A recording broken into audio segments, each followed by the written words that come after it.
नमस्कार, आप देख रहे हैं न्यूज़ वन इंडिया। मैं हूं आपके साथ राजेश कुमार। बुलेटिन की शुरुआत बड़ी खबर के साथ करेंगे। लखनऊ से खबर है, जहां उद्यमी मित्रों को नियुक्ति पत्र वितरित करेंगे मुख्यमंत्री योगी आदित्यनाथ। और 102 उद्यमी मित्र जिनको नियुक्ति पत्र दिए जाएंगे। 232 करोड़ की प्रोत्साहन राशि का भी वितरण किया जाएगा। औद्योगिक विकास नीति और खाद्य प्रसंस्करण नीति के तहत यह वितरण होगा। कार्यक्रम में केशव प्रसाद मौजूद रहेंगे। औद्योगिक विकास मंत्री नंदगोपाल नंदी भी यहां पे मौजूद रहेंगे। औद्योगिक विकास राज्य मंत्री जसवंत सिंह सैनी भी शामिल होंगे। सुबह 11 बजे लोक भवन सभागार में यह कार्यक्रम होगा।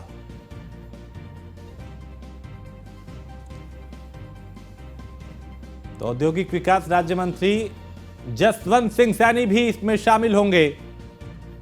और सुबह 11 बजे लोक भवन में यह कार्यक्रम होगा। तो उद्यमी मित्रों को नियुक्ति पत्र वितरित करेंगे मुख्यमंत्री योगी आदित्यनाथ।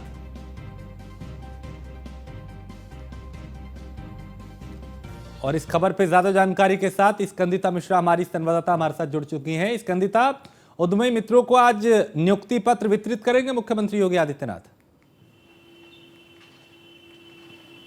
जी बिल्कुल, आपको बता दें आज उद्यमी मित्रों को नियुक्ति पत्र वितरण का कार्यक्रम रखा गया है। आपको बता दें ये पूरा कार्यक्रम जो है लोक भवन के सभागार में होगा। 11 बजे से इस कार्यक्रम की शुरुआत होगी।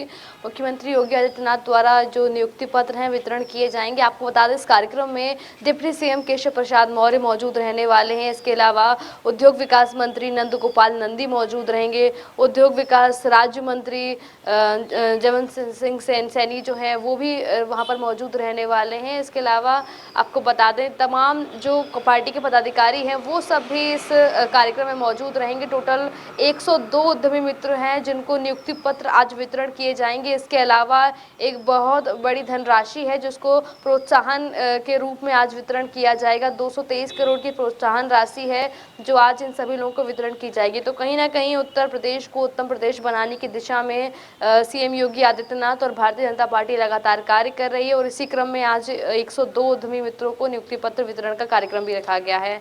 तो लगातार तमाम सौगातें हैं जो भारतीय जनता पार्टी लोगों को दे रही है, खास करके लखनऊ की जनता और आसपास के लोगों को, जो उत्तर प्रदेश के लोग हैं उनको तमाम नई नई सौगातें देते रहते हैं सीएम योगी आदित्यनाथ। और इसी क्रम में आज ये कार्यक्रम रखा गया है जिसमें 102 उद्यमी मित्रों को नियुक्ति पत्र बांटे जाएंगे। तो आज का दिन बेहद खास होगा जिसमें तमाम 3 बड़े मंत्री भी मौजूद रहेंगे, इस कार्यक्रम में शामिल होंगे। और भी पार्टी के तमाम बड़े पदाधिकारी जो हैं वो भी मौजूद रहेंगे। इसके अलावा तमाम लोग जो हैं उनको अलग अलग जिम्मेदारियां भी सौंपी गई हैं, क्योंकि मेन जो मकसद है वो लोकसभा चुनाव 2024 को लेकर है। तो उसी क्रम में कहीं ना कहीं कोशिश की जा रही है कि किसी भी तरीके से लोगों को सौगात दी जाए या जो भी विकास कार्य अधूरे रह गए हैं उनको कैसे पूरा किया जाए। उसी दिशा में भारतीय जनता पार्टी और केंद्र सरकार लगातार प्रयास कर रही है। स्कंदिता, आप मेरे साथ बने रहिए, कुछ और खबरों पे भी आपसे जानकारी लेंगे। फिलहाल शुक्रिया। आगे बढ़ते हैं। लखनऊ से खबर है, जहां रक्षा मंत्री राजनाथ सिंह का 3 दिवसीय दौरा है। और 3 दिवसीय लखनऊ दौरे पर रक्षा मंत्री राजनाथ सिंह हैं, जो नदवा के उलमा से रक्षा मंत्री ने मुलाकात की है।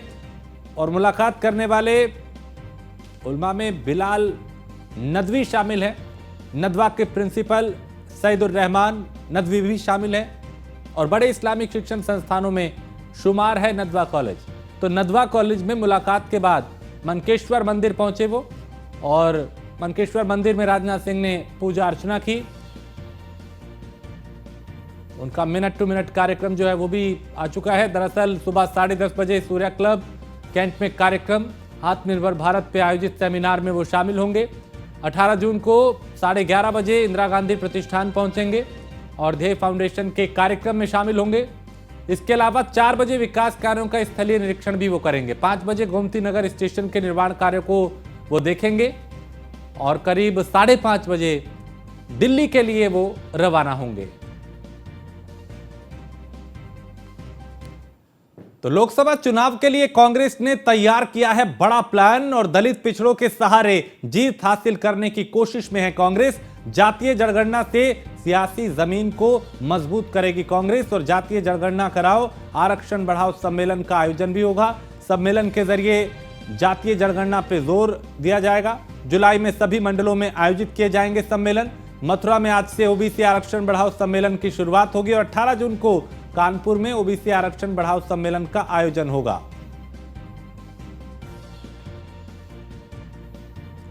और स्कंदिता इस पे ज्यादा जानकारी के साथ। स्कंदिता, अब कांग्रेस भी पूरी तरह 24 से पहले एक्टिव दिखाई दे रही है।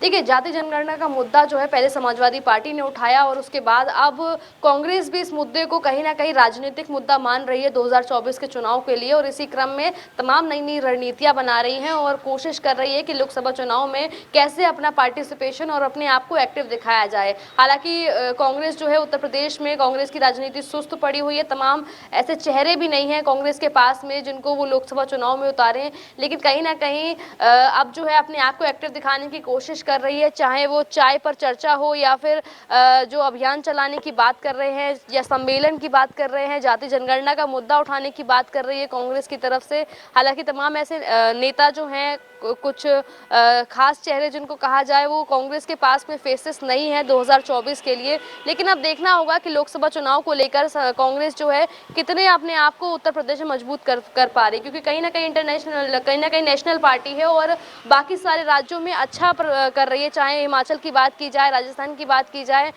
तो कहीं ना कहीं कांग्रेस का जलवा अभी भी कायम है, लेकिन उत्तर प्रदेश में सुस्त पड़ी राजनीति को कैसे दुरुस्त करेंगे वहां के सभी पदाधिकारी, इस पर खास फोकस किया जाएगा, देखना होगा। और हाल ही में अब वो दलित की साथ में दलित को साधने को लेकर जो नया अभियान चलाया है कि चर्चा, चाय पर चर्चा, तो चाय पर चर्चा जिसका कभी ना कभी जिसका मजाक बनाती थी कांग्रेस, आज उसी चाय पर चर्चा के थ्रू दलित वोट साधने की कोशिश की जा रही है कि दलित की बस्तियों में जाकर उनके साथ चाय पिएंगे। राहुल गांधी और कांग्रेस के सभी जो बड़े नेता पदाधिकारी हैं वो दलित बस्तियों में जाएंगे, वहां के लोगों से बातचीत करेंगे, जनसंवाद बनाएंगे और उनके साथ चाय पीते हुए नजर आएंगे। तो कहीं ना कहीं दलितों की केतली में अपना भविष्य खोजने की कोशिश कर रही है कांग्रेस।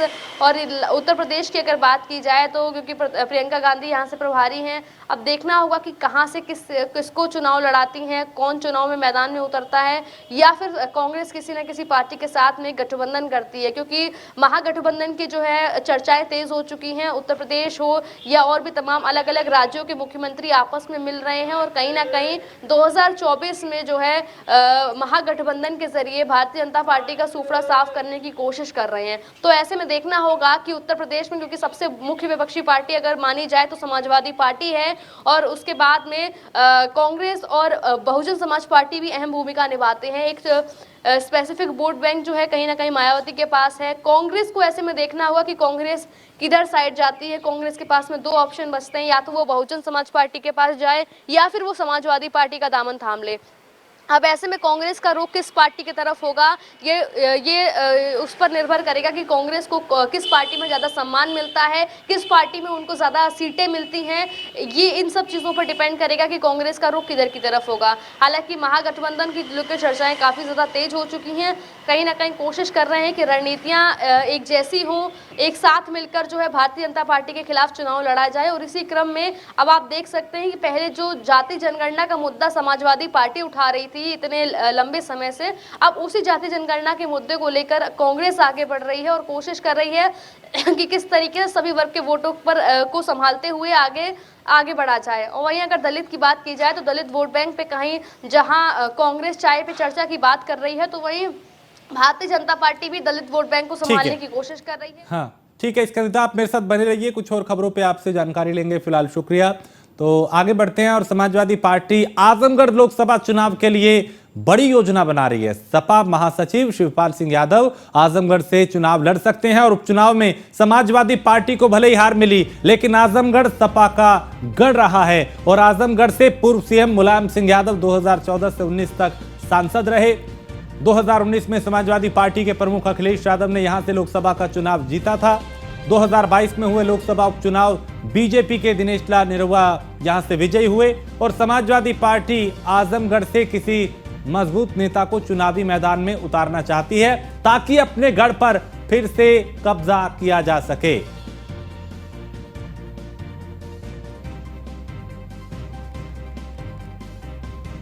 तो स्कंदिता इस पे ज्यादा जानकारी देंगी। स्कंदिता, आजमगढ़ लोकसभा को लेकर क्या शिवपाल को यहां से उतारा जा सकता है, क्योंकि समाजवादी पार्टी की कोशिश होगी कि इस पे कैसे दोबारा कब्जा किया जाए? देखिए, आजमगढ़ बहुत बड़ा जो है समाजवादी पार्टी का गढ़ माना जाता है। हमेशा से समाजवादी पार्टी का कब्जा रहा है आजमगढ़ पर, और हाल ही में देखने को मिला है कि शिवपाल सिंह यादव समाजवादी पार्टी के महासचिव 2 दिन से आजमगढ़ में हैं। वहां पर लगातार सम्मेलन कर रहे हैं, जनसभाएं कर रहे हैं, लोगों के साथ जनसंवाद बना रहे हैं, जिससे कहीं ना कहीं कयास लगाए जा रहे हैं कि हो सकता है समाजवादी पार्टी की तरफ से शिवपाल सिंह यादव वो चेहरा हो जिनको आजमगढ़ से चुनाव में लड़ाया जाए, क्योंकि एक मजबूत चेहरा लड़ाना बेहद जरूरी हो गया है आजमगढ़ से। जिस तरीके से आपने बताया 2014 से लेकर 2019 तक समाजवादी पार्टी का कब्जा रहा है, मुलायम सिंह यादव वहां से सांसद रहे। उसके बाद 2019 में अखिलेश यादव ने वहां से चुनाव लड़ा था, उसके बाद उन्होंने इस्तीफा दे दिया था, और 2022 का जब विधानसभा चुनाव हुआ तो वहां से निरहुआ जो है वो जीते थे, वो बने। लेकिन अब कहीं ना कहीं समाजवादी कोशिश कर रही है कि क्योंकि भारतीय जनता पार्टी की नज़र भी समाजवादी पार्टी के सभी गढ़ों पर है, चाहे वो सैफई हो, करहल विधानसभा सीट हो, चाहे आजमगढ़ हो, ये तमाम सीटें हैं, फिरोजाबाद की सीट हो, तमाम सीटों पर जिन पर सपा का कब्जा रहा है, कहीं ना कहीं भारतीय जनता पार्टी उनकी काट खोज रही है कि किस तरीके से सपा की गढ़ वाली सीटों को अपने खेमे में लाया जा सके। तो इसी क्रम में समाजवादी पार्टी भी प्रयास कर रही है कि आजमगढ़ जो इतना मजबूत जगह है, वहां से अपनी पार्टी से किसी मजबूत चेहरे पर दांव लगाया जा सके, जिससे कहीं ना कहीं समाजवादी पार्टी के पाले में जीत नजर आ सके। इसको लेकर समाजवादी पार्टी लगातार कोशिश कर रही है, और कहीं ना कहीं शिवपाल सिंह यादव जो है वो चेहरा हो सकते हैं, क्योंकि आजमगढ़ उनका गढ़ रहा है। इसके अलावा जशवंत नगर वहां से वो विधायक रहे, सांसद रहे, तो कहीं ना कहीं कोशिश है कि अगर अखिलेश यादव के अलावा कोई दूसरा जिसको वो चुनाव लड़ा सकते हैं, तो कहीं ना कहीं शिवपाल सिंह यादव भी वो चेहरे हो सकते हैं। अब देखना होगा कि अखिलेश यादव किस पर दाव लगाते हैं, लेकिन तमाम ऐसी वो सीटें हैं जो अभी चर्चाओं का विषय बनी हुई हैं। भारतीय जनता पार्टी भी पूरी कोशिश कर रही है कि सपा के गढ़ को सपा के गढ़ों पर कैसे कब्जा किया जा सके। वहीं समाजवादी पार्टी भी अपने सभी जो पुख्ता गढ़ है उनको बचाने की कोशिश में लगी हुई है चाहे वो मैनपुरी की हो, करहल की हो, जसवंत नगर हो या फिर आजमगढ़ हो। लगातार समाजवादी पार्टी प्रयास कर रही है, और इसी क्रम में लगातार बैठकें कर रहे हैं, लगातार जो प्रशिक्षण शिविर है वो भी समाजवादी पार्टी लगा रही है। बूथ स्तर पर किस तरीके से पार्टी को मजबूत करना है, हाल ही में सपा सुप्रीमो अखिलेश यादव ने निर्देश दिए थे सभी कार्यकर्ताओं को कि आपसी गुटबाजी जो है वो बिल्कुल भी बर्दाश्त नहीं की जाएगी। अगर सभी कार्यकर्ताओं से निवेदन था कि वो ईमानदारी से पार्टी को मजबूत करने में और आगे बढ़ाने को लेकर प्रयास करें, और लगातार जो है जनता के बीच जाते उन्होंने कहा कि एकजुट होकर चुनाव में उतरी और चुनाव को जीतना है। बहुत शुक्रिया इस तमाम जानकारी के लिए। आगे बढ़ते हैं, बाराबंकी में भीषण सड़क हादसा हुआ है, जहां डीजल से भरे टैंकर और ट्रेलर में टक्कर हो गई। 2 लोगों की इसमें जलकर मौत हो गई। एक व्यक्ति इसमें झुलसा है। टक्कर के बाद टैंकर और ट्रेलर में भीषण आग लग गई और ट्रेलर के ड्राइवर और क्लीनर की जलकर मौत हो गई। हादसे के बाद यहां लंबा जाम लग गया। NH 28 के रानीमऊ चौराहे के पास देर रात यह हादसा हुआ, और यह तस्वीर देख के समझा जा सकता है कि हादसा कितना खौफनाक था। जहां जैसे ये ट्रक टकराए आपस में, वैसे ही इसमें आग लग गई और आग ने विकराल रूप ले लिया। यहां तक कि जो ड्राइवर और क्लीनर थे उनको ट्रक से निकलने तक का वक्त नहीं मिला और इसकी चपेट में आने से उनकी मौत हो गई, जबकि एक अन्य व्यक्ति इसमें झुलसा, जिसे अस्पताल में भर्ती कराया गया।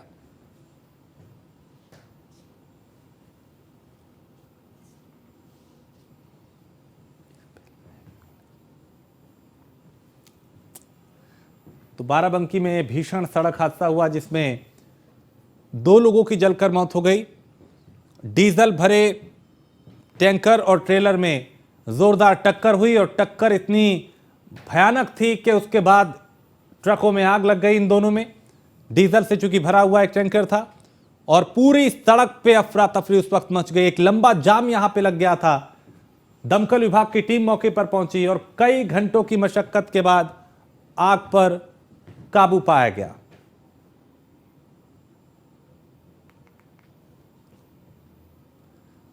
और भोलानाथ हमारे संवाददाता इस खबर पे ज्यादा जानकारी के साथ। भोलानाथ, बेहद खौफनाक ये हादसा जिसमें टक्कर हुई और टक्कर के बाद ट्रकों में आग लग गई। 2 लोगों की बताया जा रहा है इसमें मौत हुई।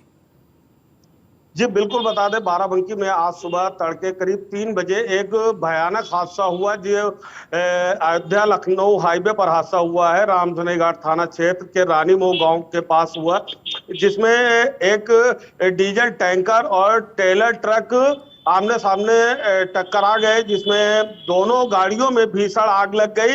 वही ट्रेलर ट्रक के चालक और क्लीनर की मौके पर ही जिंदा जलकर दर्दनाक मौत हो गई। जबकि टैंकर चालक गंभीर रूप से झुलस गया। सूचना पर मौके पर कई थानों की पुलिस फोर्स के साथ 5 फायर ब्रिगेड की गाड़ियां मौके पर पहुंची, जिसके बाद घंटों मशक्कत कर आग पर काबू पाया गया। वही घायल टैंकर चालक को इलाज के लिए अस्पताल में भर्ती करवाया गया। मृतक चालक और क्लीनर के शव को पुलिस ने कब्जे में लेते हुए पंचनामा कर पोस्टमार्टम के लिए भेज दिया। इस दौरान NH 28 पर कई घंटों तक पूरी तरीके से जाम लग गया, आवागमन पूरी तरीके से बाधित हो गया। हालांकि कई घंटों की कड़ी मशक्कत के बाद फायर कर्मियों ने आग पर काबू पाया, जिसके बाद आवागमन सुचारू रूप से चालू किया गया। जी बहुत शुक्रिया पूर्ण जानकारी के लिए। तो ये बेहद भयावह हादसा, जहां गाड़ी टकराने के बाद उसमें आग लगी और आग ने विकराल रूप ले लिया और कई घंटों तक सड़क के दोनों ओर जाम लग गया। आगे बढ़ते हैं, लखनऊ से खबर है जहां अतीक के करीबियों के ठिकानों पर रेड का मामला है। ईडी को अतीक के करीबियों के यहां 25 लाख रुपए मिले हैं। ईडी को छापेमारी के दौरान कई अहम सबूत भी मिले हैं और अतीक के बेटों ने कंपनियों में निवेश कराया था। मुखौटा कंपनियों में काली कमाई को लगाया गया था और निवेश से जुड़े कागजात बड़ी संख्या में बरामद हुए हैं। ब्लैक मनी को सफेद करने के लिए सीए लगे थे और ईडी को मनी लॉन्ड्रिंग से जुड़े कई अहम साक्ष्य भी मिले हैं। तो अतीक के बेटों ने कंपनियों में निवेश कराया था और मुखौटा कंपनियों में काली कमाई को लगाया गया था। तो निवेश से जुड़े कागजात बड़ी संख्या में यहां पे मिले हैं और ब्लैक मनी को सफेद करने के लिए सीए बकायदा लगाए गए थे। और नीलेश इस पे ज्यादा जानकारी के साथ हमारे संवाददाता। नीलेश, अतीक के ठिकानों पे छापेमारी हुई, ईडी लगातार एक्टिव है, कई सबूत मिले हैं, बताया जा रहा है कि ब्लैक मनी को वाइट किया जा रहा था। देखिए, बिल्कुल आपको बता दूं कि ईडी को अतीक के करीबियों के यहाँ से 25 लाख रुपए नकद मिले हैं। वहीं प्रयागराज और लखनऊ जेल में बंद अतीक के दोनों बेटे अली और उमर के निवेशों के बारे में भी ईडी को जानकारी हाथ लगी है। प्रयागराज के बिल्डर अतुल की बेटी सीए नीरज प्रकाश 19 साल हत्याकांड के मुख्य आरोपी असद अहमद के खाते भी संभालने का मामला भी प्रकाश में आया है। ईडी की छापेमारी में कई तथ्य और कई जानकारियां निकलकर सामने आई हैं। इसके अलावा तेल कंपनियों और निवेश से जुड़े कागजात बड़ी संख्या में ईडी के हाथ लगे हैं। अतीक अहमद और उसके गैंग के ब्लैक मनी को सफेद करने के लिए सीओ की टीम बनाई गई थी और यही सीए उनके ब्लैक मनी को व्हाइट करने का काम देख रहे थे।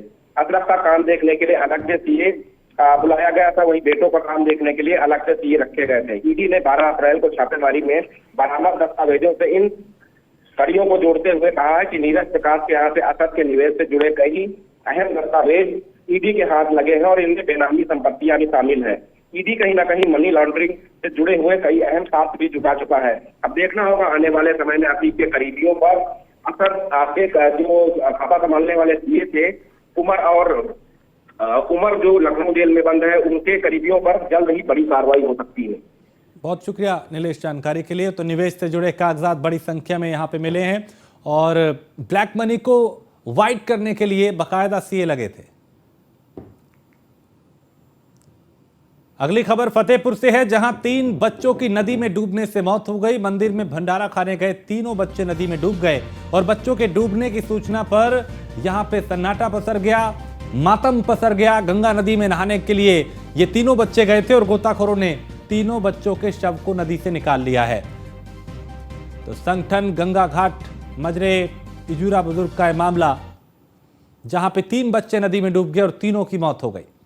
उसके बाद तीनों परिवारों में मातम पसरा हुआ है।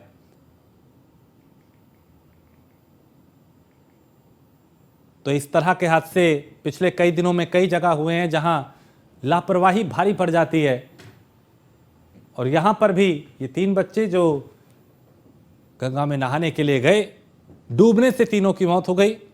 गोताखोरों की सहायता से तीनों बच्चों के शव नदी से निकाल लिए गए। परिवार में मातम पसरा है। मंदिर में भंडारा था जहां ये बच्चे पहुंचे थे और उसके बाद ये नहाने के लिए घाट पे गए और वहां डूबने से इनकी मौत हो गई।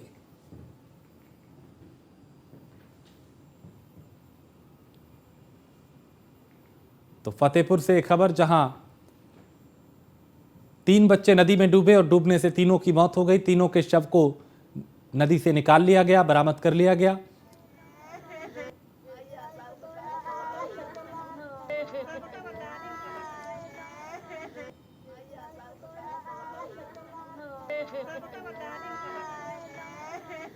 तो इस तरह की खबरें कई जगह से आए दिन सामने आ रही हैं जहां लापरवाही भारी पड़ जाती है।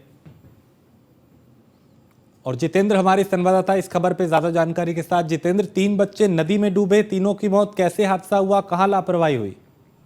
देखिए, बता दें कि भंडारे का कार्यक्रम बताया जा रहा था कि भंडारे का कार्यक्रम हो रहा है जिसमें पूजा भी की जा रही थी। घाट के किनारे भंडारे का कार्यक्रम किया गया था। इधर प्रसाद वितरण के दौरान 3 बच्चे नहाने के लिए निकले थे, जिनको आधे घंटे बाद तलाशी की गई तो पता चला कि वहाँ पर कपड़े घाट के किनारे पड़े हुए हैं। उससे जानकारी हुई कि ये बच्चे डूब गए हैं, तो उनकी तलाशी पानी में छानबीन की गई तो 1 घंटे बाद उनके शव मिले। परिवार में गमगीन माहौल हो गया है। फिलहाल ये लापरवाही का नतीजा है, क्योंकि घाट के किनारे अगर बच्चे ले गए थे तो उनकी देखरेख में परिवार वालों की जिम्मेदारी थी, लेकिन पुलिस ने पोस्टमार्टम के लिए कहा था, लेकिन परिजनों ने पोस्टमार्टम के लिए मना कर दिया है। जी ठीक है, बहुत शुक्रिया जानकारी के लिए। तो 3 बच्चों की डूबने से इसमें मौत हो गई और परिवार में मातम पसरा हुआ है। तो 3 बच्चों की मौत से परिवार में मातम पसरा हुआ है। अगली खबर गोंडा से है, जहां मामूली विवाद में दबंगों ने जमकर मारपीट की है और महिलाओं के साथ बच्चों को भी पीटा गया है। दबंगों की पिटाई की तस्वीर कैमरे में कैद हुई है और कैमरे में दोनों पक्ष एक दूसरे पे हमलावर दिखाई दिए। किसी भी पक्ष ने अब तक कोई तहरीर नहीं दी है। परसपुर थाना क्षेत्र के पुरैना गांव का मामला, ये तस्वीरें कैमरे में कैद हुई, जहां देखिए 2 पक्ष आमने सामने आ गए। बच्चे, बुजुर्ग, महिलाएं एक दूसरे पे वार करते हुए दिखाई दे रहे हैं। तो कैमरे में दोनों पक्ष एक दूसरे पर हमलावर दिखाई दिए। इसमें महिलाएं भी हैं, इसमें बच्चे भी हैं जो एक दूसरे को मारते पीटते हुए दिखाई दे रहे हैं। और जो विवाद था वो इतना बढ़ गया यहां पे कि देखते ही देखते खूनी संघर्ष में तब्दील हो गया, मारपीट में तब्दील हो गया और ये मारपीट कैमरे में कैद हुई। तो गोंडा से ये तस्वीर, जहां 2 पक्ष आपस में भिड़ गए, इसी बात को लेकर विवाद हुआ और फिर यह विवाद इतना बढ़ गया कि मारपीट में तब्दील हो गया। लात घूंसे चलने लगे, थप्पड़बाजी होने लगी, एक दूसरे को पीटा जाने लगा और मारपीट का यह पूरा माजरा कैमरे में कैद हुआ। कादिर अंसारी हमारे संवाददाता इस पे ज्यादा जानकारी के साथ। कादिर, क्या विवाद था जो देखते ही देखते ये 2 पक्ष आमने सामने आ गए, एक दूसरे को पीटने लगे? देखिए, इस पूरे मामले पे जिस तरीके से ये बच्चों का मामला था और बच्चों के मामले में बड़ों की इन्वॉल्वमेंट हो गई, बड़े जो है इसमें इन्वॉल्व हो गए, तो छोटे बच्चों का जो विवाद था वो बड़ों में पहुंच गया, जिसके बाद में मामूली विवाद को लेकर के जमकर जो है लाठी डंडे चले और जमकर मारपीट हुई। और मारपीट की पूरी घटना पास में खड़े व्यक्ति ने कैमरे में कैद कर ली, जिसके बाद में ये सोशल मीडिया पे वायरल हो गया। इस पे पूरे मामले पे जब थाना अध्यक्ष से बात की गई तो उनका साफ तौर से कहना था कि वीडियो वायरल हुआ है, लेकिन इस पे किसी भी प्रकार की कोई तहरीर नहीं मिली है। लेकिन वायरल वीडियो को संज्ञान लेते हुए थाना अध्यक्ष ने जांच कर कार्रवाई में जुट गए हैं। अभी कुछ कार्रवाई इस पे हुई, चूंकि मारपीट की तस्वीर सामने आई, 2 पक्ष यहां दिखाई दे रहे हैं, महिला को भी पीटा जा रहा है, बच्चे भी एक दूसरे पे वार कर रहे हैं, बुजुर्ग भी दिखाई दे रहे हैं।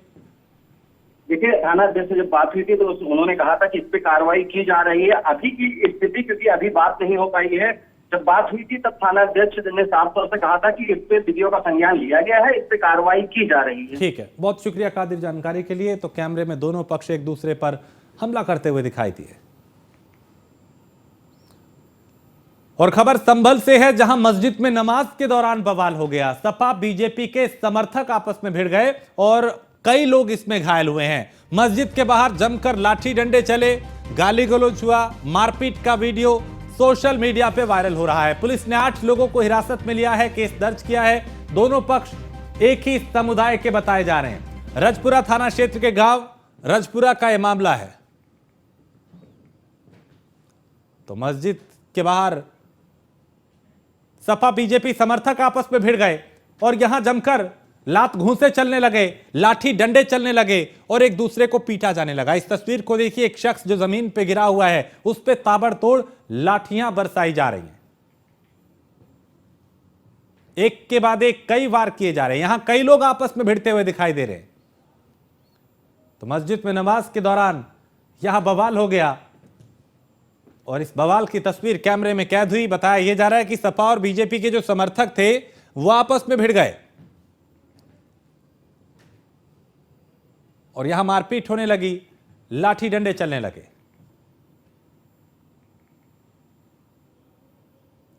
नोएडा से खबर है, जहां अनिल यादव बने हैं डिप्टी सीपी सेंट्रल और डीसीपी सेंट्रल रामबदन सिंह हटाए गए हैं। रामबदन सिंह को वेटिंग में भेजा गया है। प्रीति यादव को डीसीपी ट्रैफिक बनाया गया है। तो डीसीपी सेंट्रल रामबदन सिंह हटाए गए हैं और रामबदन सिंह को वेटिंग में भेजा है। तो प्रीति यादव को डीसीपी ट्रैफिक बनाया गया है। तो नोएडा से खबर, जहां Anil Yadav deputy CP central बने हैं और डीसीपी सेंट्रल रामबदन सिंह हटाए गए हैं। निशांत शर्मा हमारे ब्यूरो चीफ इस पे ज्यादा जानकारी के साथ। निशांत, रामबदन सिंह को हटाया गया, क्या वजह इसके पीछे? देखिए, पुलिस कमिश्नर लक्ष्मी सिंह ने ये बदलाव किया है और सबसे बड़ी बात यह है कि डीसीपी सेंट्रल जो रामबदन सिंह थे उनको हटाकर साइड किया गया है और उसके बाद जो अनिल यादव डीसीपी ट्रैफिक थे उनको सेंट्रल बनाया गया और जो एडिशनल सुरक्षा, महिला सुरक्षा चल रही थी प्रीति यादव, उनको डीसीपी ट्रैफिक बनाया गया। तो कहीं ना कहीं ये देखा जा रहा है कि ये बदलाव किया गया है कानून व्यवस्था को बनाने के लिए और पुलिस कमिश्नर लक्ष्मी सिंह ने ये जो है फेरबदल किया है। ठीक है, बहुत शुक्रिया निशांत इस जानकारी के लिए। और यहाँ एक छोटे से ब्रेक के लिए रुकेंगे, ब्रेक के उस पार कुछ और खबरें।